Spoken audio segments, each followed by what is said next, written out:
Mesdames et messieurs, bonjour et bienvenue dans ce bloc d'information. Nouvelle arrestation de Pape Alé Niang, son avocat Maître Khoureyssi Ba a donné les raisons au téléphone de Presse Afrique. Il a confirmé que c'est le juge Mamadou Seck qui a ordonné la levée du contrôle judiciaire et s'en essuie le mandat d'amener. S'agissant des raisons qui ont poussé le juge à agir ainsi, l'avocat a expliqué que son client est victime de l'article 127 du Code de procédure pénale.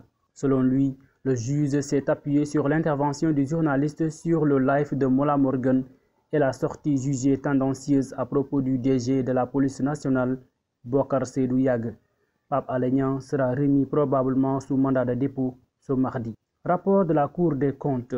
Les députés Aminata Touré et Guy Marius Sagna introduisent des questions d'actualité sur la table du président de l'Assemblée nationale, des questions relatives au rapport de la Cour des comptes sur la gestion des fonds de riposte et de solidarité face à la Covid, informe Dakaractu. Cette lettre déposée sur la table du président de l'Assemblée nationale permettra à la conférence des présidents de décider de leur prise en compte au cours de la prochaine séance réservée aux questions orales.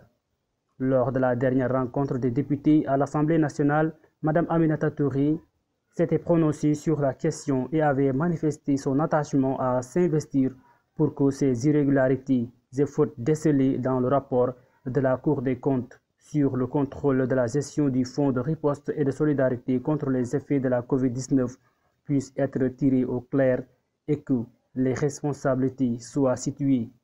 Pour rappel, plus de 700 milliards de francs CFA avaient été mobilisés pour la riposte Covid-19 par les bailleurs et l'État sénégalais.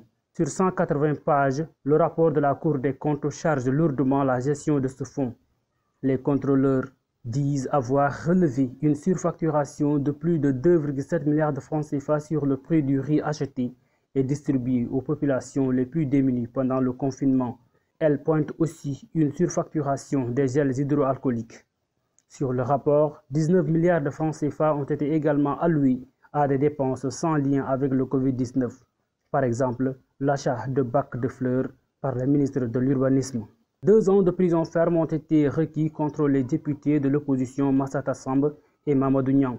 Les 2 hommes étaient jugés lundi 19 décembre 2022 à Dakar pour coups et blessures volontaires contre Amin Ndiaye Nibi. C'était en pleine session le 1er décembre dernier à l'Assemblée nationale. L'élu de la coalition au pouvoir avait reçu une gifle et un coup de pied dans le ventre, mais les prévenus nient les faits qui leur sont reprochés.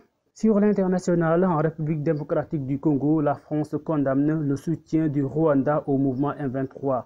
Lors d'un point de presse, la porte-parole du Quai d'Orsay a exhorté Kigali à respecter les processus de Luanda et de Nairobi visant à mettre fin aux hostilités au nord Kivu, où l'ancienne rébellion a repris les armes il y a 1 an. C'est la première fois que la France évoque ce lien entre le M23 et le Rwanda, une véritable évolution de la ligne diplomatique. Jusqu'ici, la France avait plutôt opéré ces dernières années un rapprochement avec les autorités de Kigali.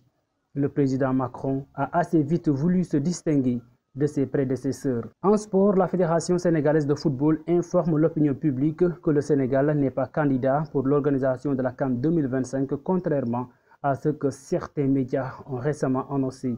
Les autorités sportives du Sénégal se focalisent pour le moment sur la construction et la réhabilitation d'infrastructures sportives à travers le pays afin de pouvoir accueillir dans un futur proche une grande compétition continentale.